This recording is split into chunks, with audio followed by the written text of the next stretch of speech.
할렐루야, 좋은 아침입니다. 오늘은 민수기 13장 24절로부터 33절까지의 말씀을 통해서 영적 리더십의 주교성이라는 제목으로 함께 은혜의 말씀 나누기를 원합니다. 오늘 본문 말씀 민수기 13장은 우리에게 너무나도 익숙한 본문이죠. 바로 가나안 땅에 들어가 40일을 정탐하고 돌아온 자들의 서로 엇갈린 보고 내용이 기록된 본문입니다. 먼저 믿음의 사람 여호수아와 갈렙의 고백입니다. 여호와 하나님께 받은 언약을 기초로 한 믿음의 눈을 가졌던 그들은 40일에 걸쳐 약속의 땅을 둘러보고는 확신에 찬 긍정적 보고로 주실 그 땅은 너무나 감사하고 기쁨이 넘치는 땅이라 증언합니다. 하지만 나머지 10명은 분명히 하나님께서 말씀하신 대로 좋은 땅인 것은 맞고 틀림이 없지만 이미 아낙 자손이 정복하고 있는 땅인 동시에 성읍들도 크고 견고해서 그것을 이스라엘, 우리가 정복하기에는 불가능한 땅이라 그렇게 보고를 합니다. 여호수아와 갈렙과는 엇갈린 평가를 공개하는 것이죠. 그런데 우리가 오늘 이 본문을 접하기 전에 반드시 기억해야 하는 성경 본문이 있습니다. 그것은 바로 본문이 시작되어지는 13장 1절부터 3절까지의 내용이 이 정탐을 목적으로 선택받은 사람들이 과연 어떤 사람들이었는가 라는 사실을 기록하고 있다는 것이죠. 민수기 13장 2절과 3절은 이렇게 기록하고 있습니다. 사람을 보내어 내가 이스라엘 자손에게 주는 가나안 땅을 정탐하게 하되 그들의 조상의 가문 각 지파 중에서 지휘관 된 자 한 사람씩 보내라.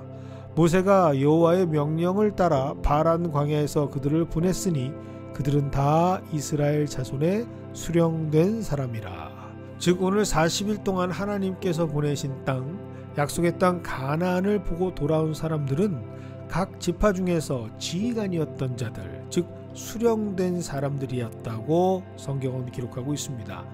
정말 궁극적인 목적이 단순한 정탐이라는 것이었다면 눈이 좋은 자, 발이 빠른 자, 날렵한 자, 무예에 특출한 자들이 선출되었어야 맞습니다.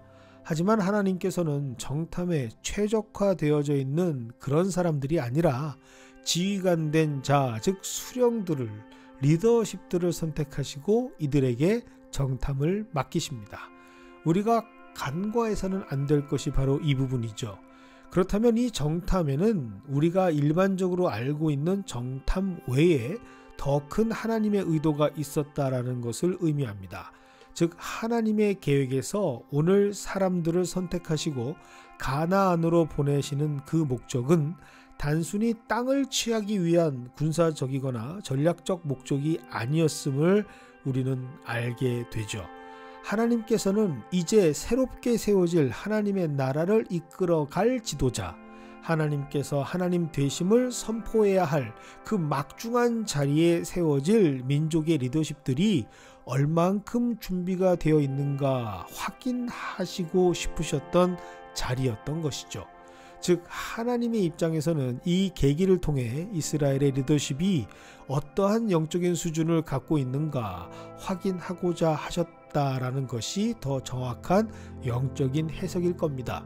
비록 이들이 이스라엘 지파의 사람들에게는 이미 지휘관이었고 수령이라 지목되어 뽑힌 자들이기는 하지만 결국 그들의 진가는 하나님의 일 앞에서 실상이 드러날 수밖에 없게 됩니다. 진정한 리더로서 하나님 앞에 진정성 있는 온전한 사람인지 그렇지 않은지 그 유무는 하나님께서 이끄시는 기회를 통해 가늠되었던 것이죠. 그 이유는 바로 하나님께서 이끄시는 하나님의 일은 하나님의 뜻에 합당한 자들이 감당할 때만이 온전한 하나님의 일로 세워질 수 있기 때문입니다. 본문은 그와는 전혀 반대인 결과, 즉 하나님의 사람이 아닌 육신의 사람들로 리더십이 세워질 때 하나님께서는 그 민족에게 어떻게 행하시는지 너무나도 명확하게 보여주고 계십니다. 여호수아와 갈렙을 제외한 10명의 리더십들의 보고를 들은 이스라엘은 한순간에 무너져 버립니다.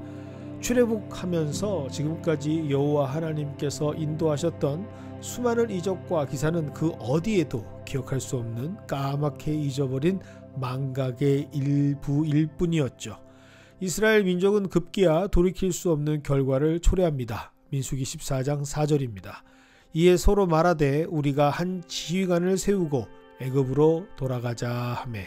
어리석은 이스라엘 민족은 결국 눈앞에 펼쳐진 약속의 땅을 뒤로하고 다시 스스로 종이 되겠다 결심하며 애굽으로 돌아가겠다는 어리석은 결정을 내립니다. 이때 하나님께서는 대노하시면서 민수기 14장 22절로부터 23절의 말씀을 통해 선포하십니다. 내 영광과 애굽과 광야에서 행한 내 이적을 보고서도 이같이 10번이나 나를 시험하고 내 목소리를 청종하지 아니한 그 사람들은 내가 그들의 조상들에게 맹세한 땅을 결단코 보지 못할 것이요 또 나를 멸시하는 사람은 한 사람도 그것을 보지 못하리라. 결국 오늘 본문은 영적인 리더십이 공동체에 얼마나 지대한 영향력을 미치고 중요한지를 다시 한번 보여주고 있습니다. 성도는 세상을 이끌어가는 영적인 리더십입니다. 어쩌면 우리는 오늘도 세상을 향해 정탐의 임무가 맡겨져 보내심을 받은 영적인 리더십들이 아닌가라는 생각을 해봅니다. 그리고 성도된 우리는 우리들의 보고를 통해 세상은 전혀 다른 결과를 경험하게 될 것임을 분명히 깨달아야 하는 사람들이죠. 이 세상을 바라보며 이미 대적할 수 없는 악한 영들이 주인되어서 장악하고 있는 세상이라 평가하고 그저 그들에 비하면 우리는 메뚜기와 같은 존재라 주눅들어 움츠리게 만드는 세상의 보고자들이 될지 아니면 여전히 갈급해하는 심령들이 많이 살아 숨쉬는 곳 하나님의 사람들이 여전히 함께 하시는 여호와 하나님과 꾸준히 보이지 않는 곳에서 역사하시는 세상이라 소망과 희망을 발견하고 있다고 하나님의 나라를 만들어가는 보고자가 될지 오늘 하나님께서 주신 말씀을 통해 다시 한번 우리의 영적인 모습을 확인하는 시간이 되기를 원합니다. 본문은 말합니다. 정탐에 걸린 시간이 40일이었다라고 말이죠. 어제 39일까지는 아무리 부정적이고 극단적인 시각으로 하나님의 약속을 바라보지 못한 정탐꾼이어도 괜찮습니다. 오늘 말씀으로 마지막 40일째는 날 믿음의 사람 갈렙과 여호수아처럼 어제와 다른 영의 사람이 될 수 있기 때문이죠. 이를 위해 오늘 하나님께서는 우리에게 익숙한 본문으로 선한 자극을 주시며 하나님께 감사하고 참된 영적인 리더십을 회복할 수 있는 세상을 정탐하는 우리 모두가 되기를 축원하시며 오늘 말씀을 주신 줄 믿습니다. 그 말씀의 주인공이 되는 오늘 되시기를 주님의 이름으로 축원드립니다.